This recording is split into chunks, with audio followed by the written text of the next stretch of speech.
Boa noite a todos. Está um pouquinho alto, Elaine. Um pouquinho. Sejam todos bem-vindos nessa quarta-feira chuvosa, né?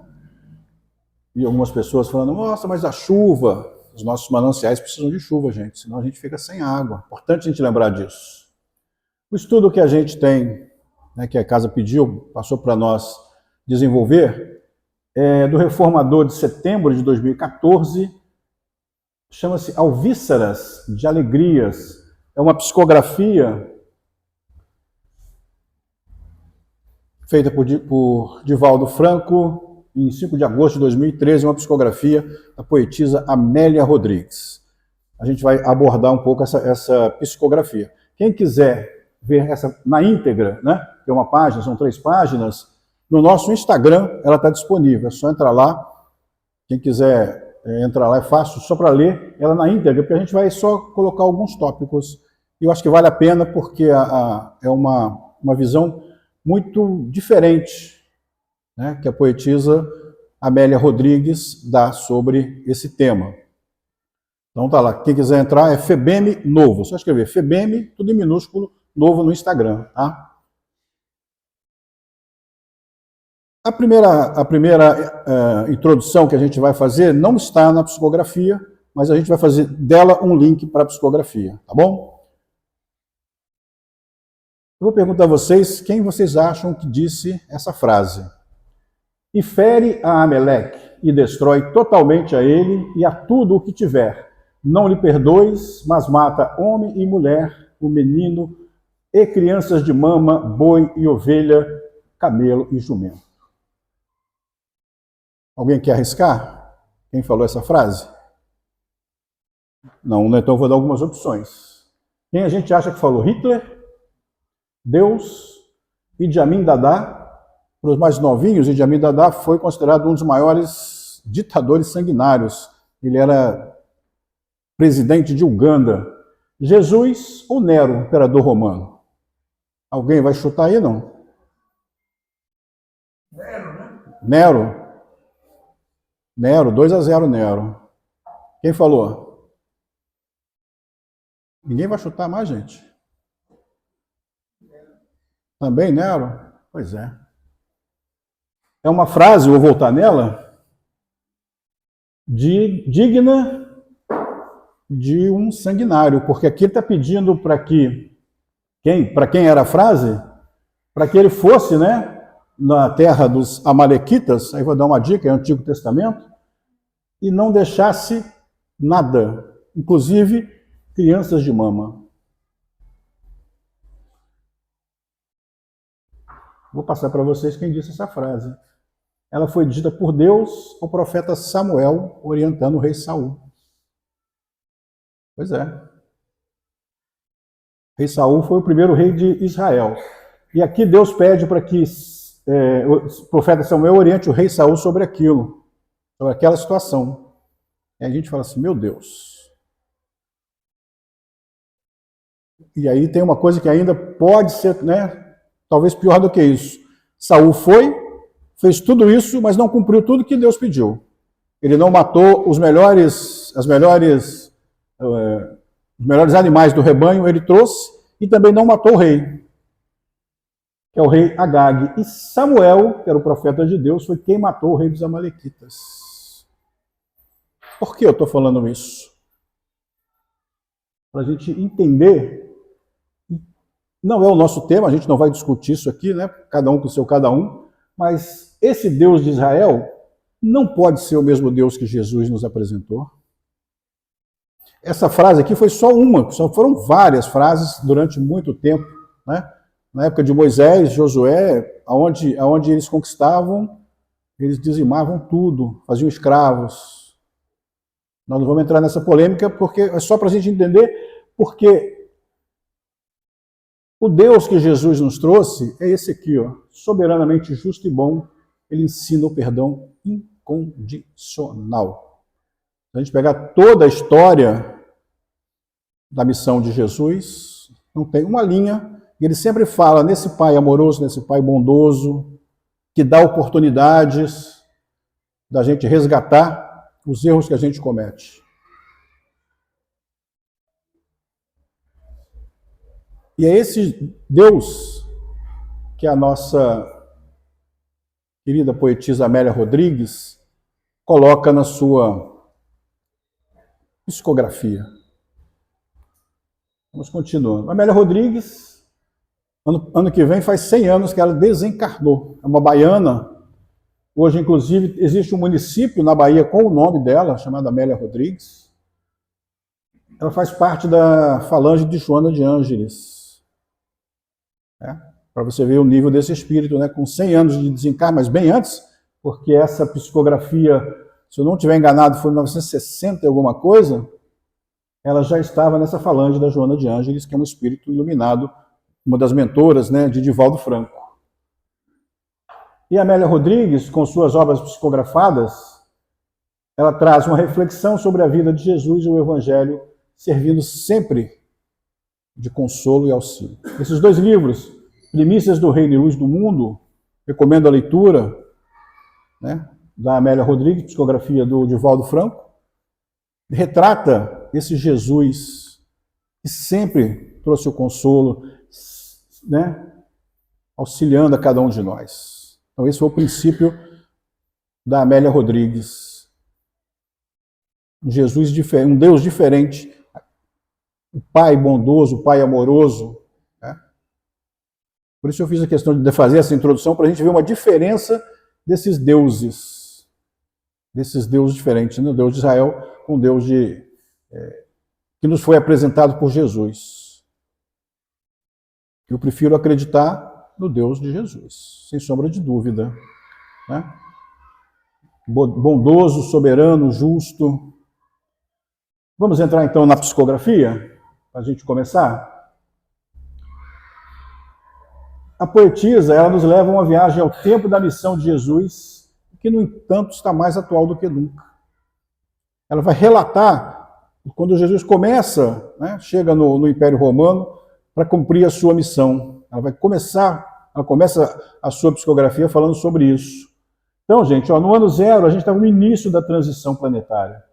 Ano 2025, no limiar dessa transição planetária, que é onde a gente vai mudar a nossa frequência. Né? É a mudança de frequência, quando o nosso planeta vai passar por uma frequência mais elevada. E aí a gente precisa acompanhar. Por isso Jesus veio há 2025 anos, trouxe todo o seu evangelho de amor, de compreensão para todos nós. E a gente precisa entender essa mensagem de Jesus profundamente. E a Amélia Rodrigues faz isso, né, nessa psicografia. E ela começa assim, isso ela está falando já daquele tempo, né, da chegada de Jesus para cumprir a sua missão. Os costumes promíscuos, fruto das guerras e dos ódios incessantes, geraram o desvario das massas. A gente poderia colocar isso como se fosse hoje, né? Ou a gente ainda não está nesse tempo? Guerras, vou colocar aqui só duas que estão mais acontecendo, mas a gente tem 10, 15 guerras acontecendo, né, no nosso planeta. Rússia, Ucrânia, Israel, Palestina, ditaduras abertas, ditaduras veladas, guerras comerciais que a gente vê por aí. Né? E não só entre países, né, mas entre nós. Com o nosso consumismo desenfreado, a gente cria guerras comerciais. A gente estimula esse consumo desenfreado. E comportamentos inadequados. A nossa sociedade vive comportamentos inadequados. Com atos, ações completamente em desacordo com as leis de Deus. A gente acompanha isso diariamente, não só no Brasil, mas no mundo inteiro. Assassinato sem motivo nenhum, corrupção sem motivo aparente, coisas muito ruins. E eu estou falando isso, gente, mas o mundo não está perdido. A gente vai, no desenrolar da psicografia, a gente vai entender isso. Então, esses comportamentos inadequados somos nós. Quantos comportamentos, se isso aí não é uma chamada de atenção de ninguém, eu acho que é uma autorreflexão que a gente tem que fazer desses comportamentos que a gente tem quando a gente alimenta situações ruins, né? Quando somos procurados por alguém para a gente dar um consolo, um auxílio, que foi o que Jesus fez, o que a nossa poetisa faz nos seus textos, às vezes a gente, ao invés de apagar aquele fogo, aquela fogueira, a gente alimenta. Então, que a gente tenha sabedoria para mudar esses comportamentos inadequados. E ela continua: sem qualquer apoio ou perspectiva de melhorias, o povo, consumido pelo desespero, estava mergulhado na treva. Conhecemos hoje muitas pessoas que estão mergulhadas na treva. Nos dias de hoje, haja vista índices altíssimos atuais de materialismo, depressão e suicídios. Não seria um estado de treva? A gente tem assistido, né, nós estamos no mês de setembro amarelo, que é o mês da prevenção contra o suicídio. Foram várias palestras que a casa fez esse mês inteiro. Na segunda-feira o Celso fez, inclusive, um estudo que ele colocou que 40 pessoas no mundo se suicidam diariamente. Os números são alarmantes nessa questão do suicídio. E quem usa esse artifício, né, de ceifar a própria vida, não pode estar num lugar que não seja em trevas. O mundo para ela está fechado. O materialismo desenfreado que a gente tem de consumo, a gente sempre quer, e a gente vem sendo alimentado, né, pelas mídias, mas é a culpa da mídia? Não. É aquilo que eu compro.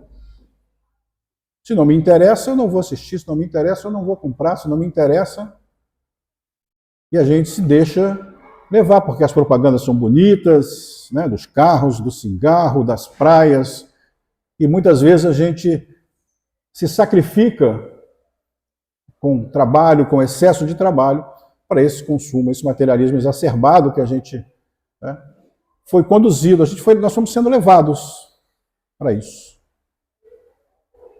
Mas a gente deixou. Não vamos culpar quem nos direcionou. Não vamos culpar aqueles que estão nos bombardeando com essas informações consumistas. Então você está falando que a gente não tem que consumir nada? Sim. Mas vamos ter um limite, vamos ter uma satisfação daquilo que a gente consegue comprar. Não tem nada de errado em comprar carro novo, comprar apartamento, viajar, não estou falando isso. Mas é essa necessidade que a gente tem de um consumo, quanto mais, né? Como se fosse um toque, como se fosse um vício de consumir. A gente precisa mudar isso. E isso naquela época era a mesma coisa.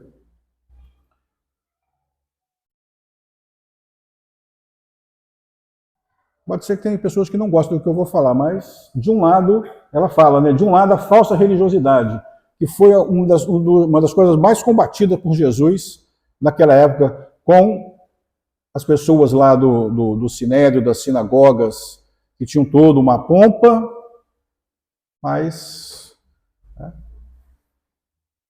por dentro, muito vazios. E ele usou a expressão, que é muito comum, todo mundo conhece, chamado de sepulcro caiado. Bonito por fora, podre por dentro, vazio por dentro. Preocupado, né?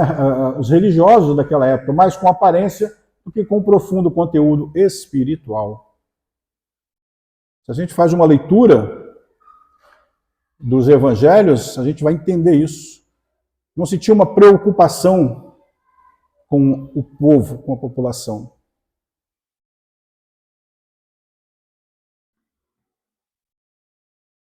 Era exigido sacrifícios a Deus, né? Que isso vem lá desde a época de Moisés, mas já na época de Jesus ainda tinha o sacrifício dos animais. Você tinha que levar para o templo um animal, um carneiro, uma ovelha, que ainda não tivesse sido tocada nem nada. Era o sacrifício que Deus pedia para todos eles. Deus de Israel, vamos lembrar, tá? E Jesus combateu isso ferozmente. Basta a gente lembrar quando ele,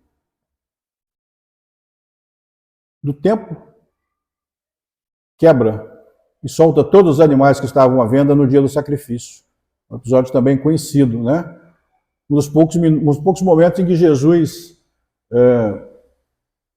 demonstrou alguma, vou botar entre aspas aqui, ira, mas ali foi uma indignação com o que estavam fazendo. Né? Eram animais que eram levados para o sacrifício do templo. Isso poderia ser feito por aqueles sacerdotes, por aqueles homens do templo, lá os levitas, enfim. Toda a casta religiosa daquela época que se preocupava com isso, porque se você não tivesse condições de levar nenhum ou nenhuma oferta, oferenda, Deus não te atenderia nem abençoaria. Por isso, essa religiosidade era sempre preocupada com a aparência. E hoje a gente assiste dogmas e rituais vazios e mercantilistas, sempre preocupado com o status, sempre preocupado com a aparência, com a estrutura, em comercializar isso, em comercializar aquilo. Os artigos religiosos são comercializados.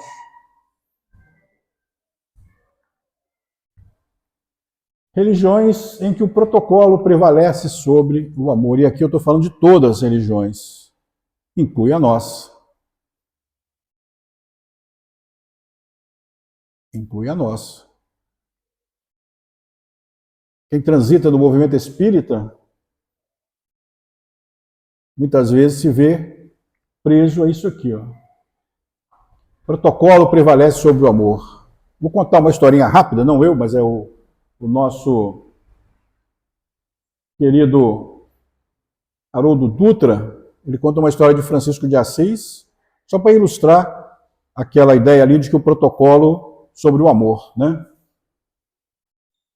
Os discípulos, Francisco de Assis e os discípulos, eles queriam fazer uma experiência de uma semana em jejum. E aí eles começaram uma semana. Primeiro, segundo, terceiro, quarto, quinto dia,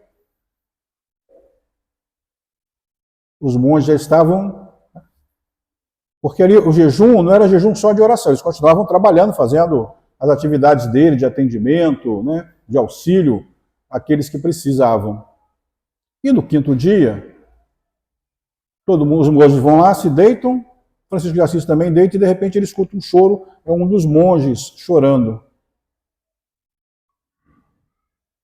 Ele levanta, vai lá ver, o monge fala assim, e pede perdão a Francisco de Assis, porque ele não estava conseguindo vencer a uma semana de jejum, não estava conseguindo jejuar. E aí Francisco de Assis, que havia estabelecido essa regra, essa disciplina, o que ele faz? Ele se levanta, troca de roupa, vai para a cozinha, faz um franguinho caprichado. O Haroldo até conta, né, de que o cheiro do tempero do franguinho invadiu lá onde estavam os outros monges, mas enfim, os outros conseguiram resistir. E aí Francisco de Assis serve para aquele monge e senta e come com ele, quebrando a disciplina. E aí Haroldo finaliza essa história dizendo assim, os nossos ideais não podem ser maiores do que o nosso afeto.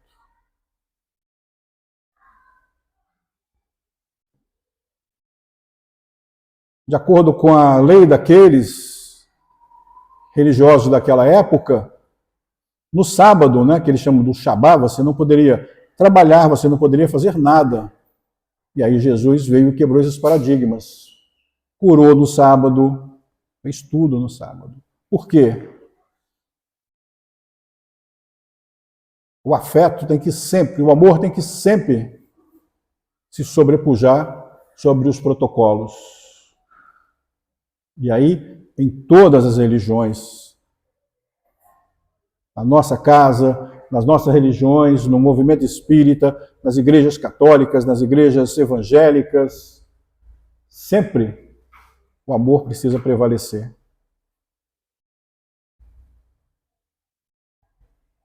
Eu não posso atender uma pessoa que está com fome com uma cesta básica porque eu não fiz o cadastro dela, mas não tem ninguém para fazer o cadastro dela, então a pessoa vai ficar com fome.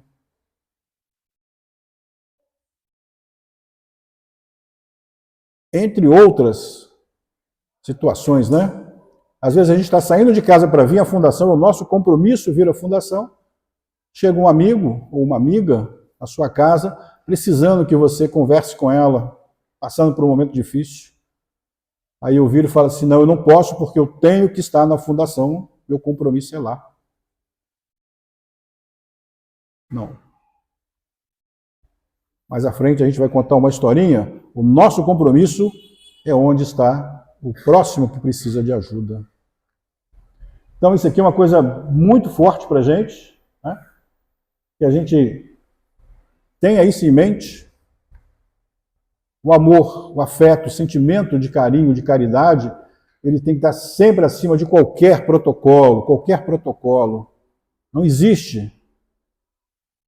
E essa foi a lição, e Haroldo ainda fala que foi uma das maiores lições de evangelho que aquele monge recebeu na vida. Ele entendeu que o amor é, acima de tudo, fundamental. Sem sombra de dúvida, né? Continuando a nossa psicografia, ela continua, Amélia Rodrigues. Enquanto as necessidades asfixiantes do povo armavam-no de ódio e de ferocidade. Naquela época já tinham vários rebeldes, que eles chamam, né? Quem conhece a história vai lembrar dos zelotes, que eram revolucionários e queriam, né? Era tipo um exército, né? Eles formaram para poder derrotar os romanos, o Império Romano, que naquela época dominava Israel. Né? Israel vivia, apesar de ter um rei, de ter toda uma estrutura, vivia sob o jugo do Império Romano. Inclusive, um dos zelotes foi requisitado por Jesus. Né? A gente vê lá na Bíblia, Simão o Zelote. Ele fazia parte dessa entidade. Né? Só para lembrar, né, isso aqui é a psicografia dela, isso aqui é um comentário nosso. Né? As dificuldades materiais e espirituais têm nos deixado ácidos, intolerantes e violentos na sociedade. Às vezes a gente fica remoendo as injustiças e a gente vai nos alimentando desse sentimento, né, que nos asfixia. Aí você vai vendo entidades religiosas opulentas com pessoas passando fome. Você vai vendo políticos se exibindo, né, às custas de corrupção nossa, enquanto nós, muitas vezes, passamos necessidade, passamos dificuldade, entre outras coisas. E a gente vai nos alimentando disso, e aí a gente vira um quanto mais crítico, ácido e muitas vezes violento.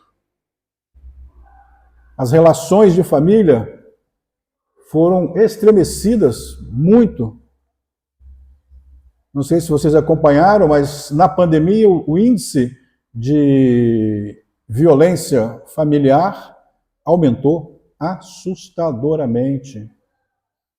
Porque a gente vem se alimentando desse ódio, dessa ferocidade.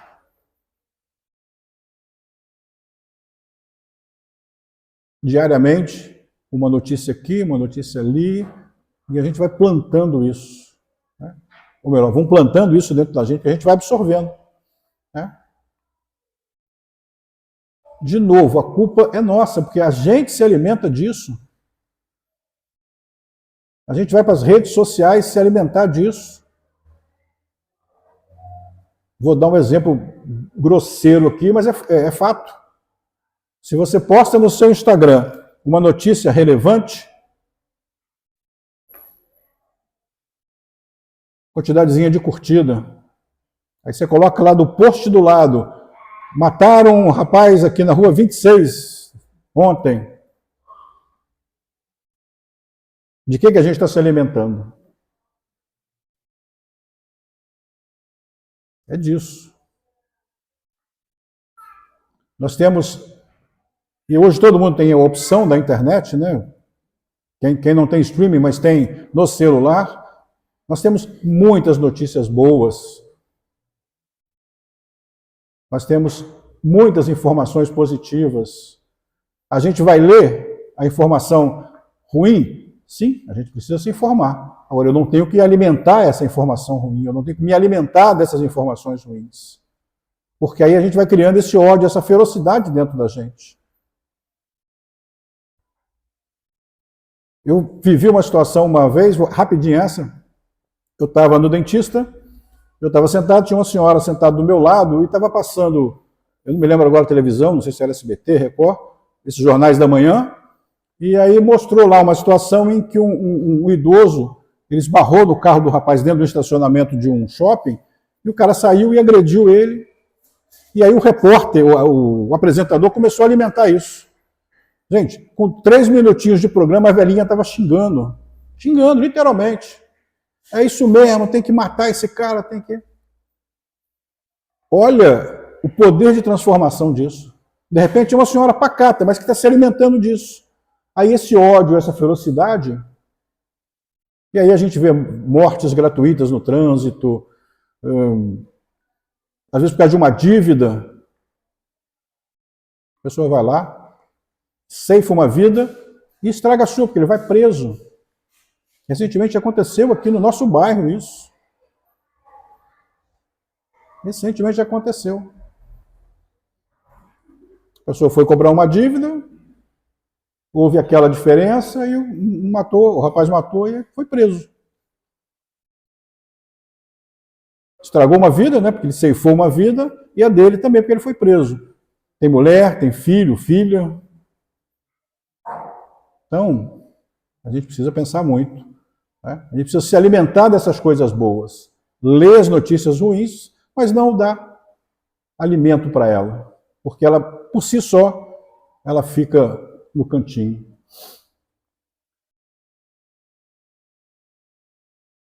Agora entra a parte bonita da... Mas a psicografia é bonita, né? Mas entra a parte mais bonita da psicografia. Apesar de tudo, né? De tudo que ela falou lá atrás, daquelas situações difíceis, pairava uma psicosfera de ternura e leve expectativa na alegria no ar. Era Jesus que chegava naquela época, com sua missão, fazendo justiça, mas não a justiça que muitos esperavam, aquela justiça da espada, mas a justiça com a promessa de um reino diferente daquele que estava acontecendo. Um reino de amor, de paz, de caridade, mas que não viria naquela época, né? Lembra que a gente colocou lá, no ano 0, início da transição planetária? Era o início de uma mudança. E começou lá no ano 0. Nós já estamos em 2025 anos. E hoje? O que nós temos hoje? A mensagem recente da nossa querida doutrina espírita, do Espírito de verdade, que essa transição para o mundo de regeneração acalenta os nossos corações aflitos. Saber que em breve a gente vai estar num planeta com uma concepção diferente do que a gente vê agora. E fiquem tranquilos, não vai haver cataclismas, não vai haver tsunamis, não vai haver a Arca de Noé lá, para que fala, o dilúvio, nada disso. É uma transição gradual que vem acontecendo já há 2025 anos. Se a gente pegar a história lá de trás dos impérios, que dominaram a época, Império Romano, Babilônico, as coisas eram absurdamente, né, difíceis. Hoje a gente tem o acesso às religiões, até há pouco tempo a gente nem tinha acesso, né? As religiões nos eram colocadas pelos padres, as pessoas não tinham nem direito de ler Bíblia, de conhecer a palavra de Deus. Era aquilo que eu falava, era aquilo que o padre falava, que o religioso falava. Então a verdade era aquela, né? Não tem muito tempo isso não. Quem mudou isso foi a Reforma Luterana. Hoje a gente tem a informação em tempo real, inclusive, né? Hoje eu não preciso vir a um templo religioso para ter acesso às diversas matizes religiosas. O advento da internet nos trouxe isso em tempo real, né? Por exemplo, a nossa casa hoje tem no Facebook as palestras que estão aqui, a gente pode assistir amanhã, recomendar para outras pessoas que não puderam vir. Então, essa transição para o mundo de regeneração, ela traz esse consolo para a gente. Faz bem para o nosso coração. Sensação semelhante, claro que guardadas as devidas proporções, porque a chegada de Jesus, né, muito provavelmente a psicosfera ficou... E aí, para quem tinha olhos de ver, né? Porque tivemos pessoas que o rejeitaram absurdamente, né? Continuando a psicografia, ela fala, sem saberem compreender aquilo que estava acontecendo, muitos confiavam em Deus e trabalhadores honravam seus deveres. Lembrando que esse Deus aqui que eles confiavam é aquele Deus soberano, justo, né? Que é o que a gente vê hoje. Quantos operários, que a gente chama operários da caridade, né, trabalham em prol de ajudar as pessoas. São muitos. Nós temos a nossa casa, as outras igrejas evangélicas e católicas, que fazem assistência, não só material, mas assistência espiritual, de conversar com as pessoas. A gente ainda tem muito falsos profetas, pessoas? Sim. Basta a gente ter essa condição de identificar. Nós temos falsos religiosos que estão vendendo aquilo que não podem entregar? Sim, a gente ainda tem isso. Mas nós temos muitos trabalhadores silenciosos, como a gente tinha naquela época, que acordam cedo, que vão com chuva, com frio, acolher essas pessoas que estão na rua, ouvir aqueles que estão precisando. E isso, gente, não precisa estar no templo. Eu posso ter um colega de trabalho meu que está passando por um problema difícil e eu vou ser o CVV dele, eu vou ouvir o que ele tem para falar e aí dentro do conhecimento que a gente tem, né, independente da religião, a gente vai poder ajudar, a gente vai poder servir. Vamos ser operários da caridade. Isso, no trabalho, na nossa casa, por onde a gente estiver, a gente tem esse compromisso. Porque nós conhecemos o Evangelho de Cristo. Esse Evangelho que a nossa poetisa está colocando. Na Galileia, ele abriu sua boca e clareou a noite das almas com o verbo de luz. Haja vista que 2025 anos depois a gente ainda tem bem vivo e muito atual o Evangelho de Jesus, que nos foi servido. E olha que alguns evangelhos foram suprimidos, né? Você já deve ter ouvido falar nos evangelhos agnósticos, que traz uma verdade um pouco diferente do que a gente aprendeu até agora, mas basicamente é a mesma linha, né, de Jesus. E aí o nosso livro dos Espíritos traz para a gente qual é o tipo mais perfeito que Deus ofereceu ao homem para seguir o modelo. Jesus, esse que clareou lá 2025 anos atrás, é o nosso modelo que a gente tem que seguir. Seguir aquilo que ele colocou. Né? toda a sua trajetória com a sua missão. Por isso a gente precisa conhecer mais a fundo, estudar mais a fundo o Evangelho de Jesus. E é isso que a poetisa faz nos seus livros. Com muita sensibilidade, né? É uma artista, uma poetisa, ela coloca essas passagens de Jesus de forma muito bonita. Por isso recomendo aqueles 2 livros que a gente colocou no início. Então Jesus sempre será o nosso modelo e guia. Porque, pelo menos até hoje, né, é o espírito mais evoluído que a gente tem noção. A literatura espírita diz que nós temos vários espíritos, igual ou até com uma superioridade, né, de Jesus, que são os crísticos, né, os seres crísticos.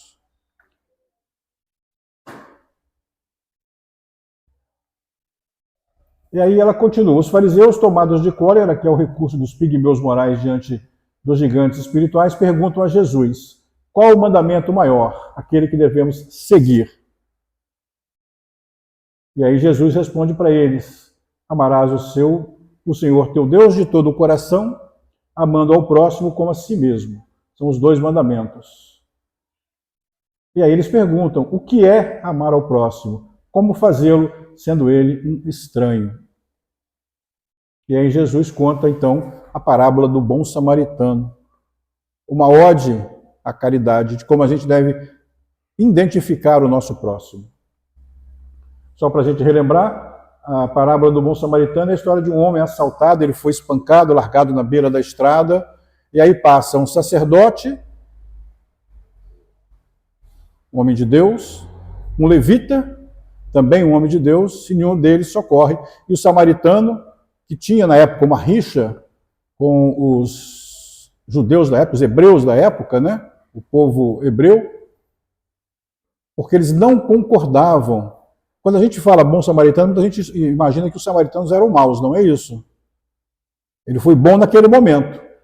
Os samaritanos seguiam o Deus único, só que eles não concordavam com a corrupção do sistema religioso e eles criaram um outro lugar para adorar a Deus.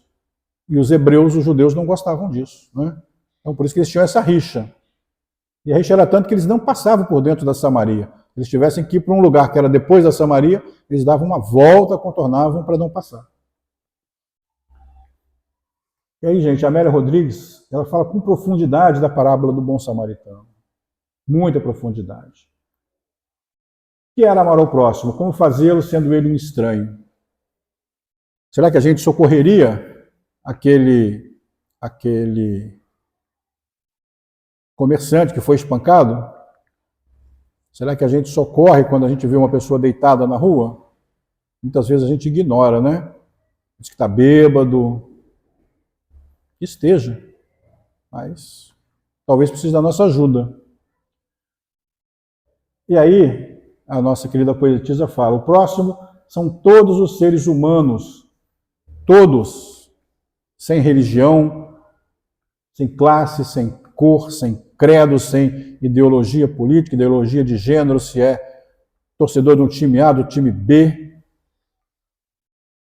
se é brasileiro, se é americano, se é cubano, se é israelita, se é palestino. Próximos são todos. Se é aquele colega que eu não gosto do meu trabalho, ele é o seu próximo. Se é aqueles filhos difíceis que a gente tem dentro de casa, aquele parente difícil que a gente tem dentro de casa, está próximo a gente, esses são nossos próximos.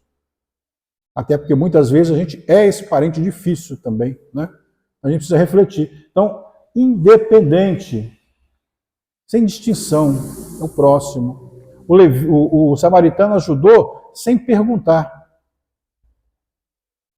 quem era aquele comerciante que foi roubado, foi espancado e estava na beira da morte. Ele socorreu, levou para uma estalagem, cuidou primeiro dos ferimentos, levou ele para uma estalagem, deixou lá, ainda deixou tudo pago. A orientação para o dono da estalagem é que ele tivesse tudo para se recuperar, e quando ele voltasse ele pagaria. Ou seja, fez isso com uma pessoa que ele nem conhece.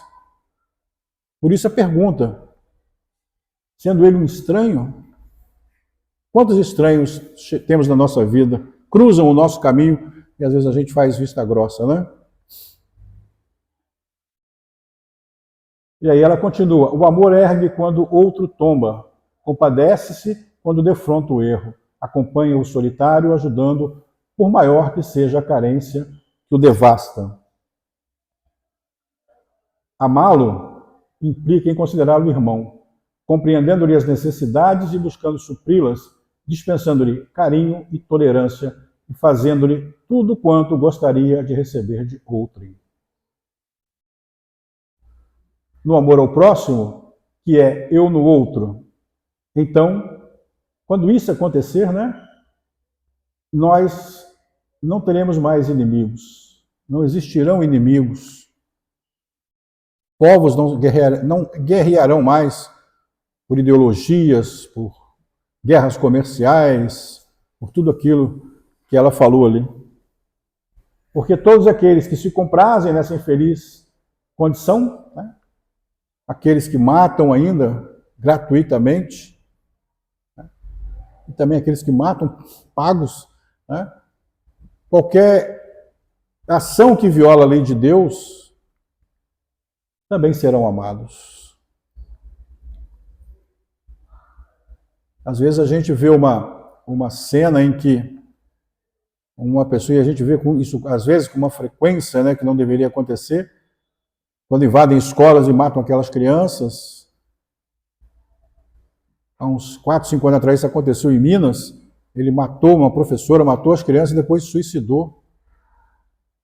A gente precisa ter compaixão daquele que cometeu esse ato. Porque a responsabilidade é muito grande, você ceifar a vida, e ele cometeu um crime maior, que ceifou a própria vida. E aí, existe uma lei chamada causa e efeito que ele precisa responder por isso. Que não é punição de Deus, é bênção. Você tem a chance de resgatar uma coisa, um erro que você cometeu, né? E aí, gente, para fechar, a nossa querida Amélia Rodrigues, ela fecha com essa frase, né, com esse parágrafo. As alvíceras de luz, alvíceras são notícias boas, tá? De luz e alegrias do reino dos céus, rompiam a noite dos tempos de então, para todos os tempos do futuro. Aquilo quer dizer que aquela mensagem que Jesus trouxe naquela época, ele vivenciou e trouxe naquela época, haja vista que hoje a gente ainda estuda e se encanta com esse espírito iluminadíssimo, né, que é Jesus. E vamos continuar nos encantando cada vez mais, à medida que a gente vai conhecendo mais a essência de Jesus, a gente vai admirá-lo ainda mais. Obrigado, gente. Recomendo a leitura, de novo, da psicografia na íntegra, está lá no nosso site, FEBEM Novo, porque assim, a gente tirou tópicos, mas é uma descrição belíssima de uma poetisa, né? Eu, infelizmente, não tenho esse dom poético, então passei do meu jeito. Tá bom, gente? Obrigado mais uma vez, que todos possam ter um retorno para suas casas em paz.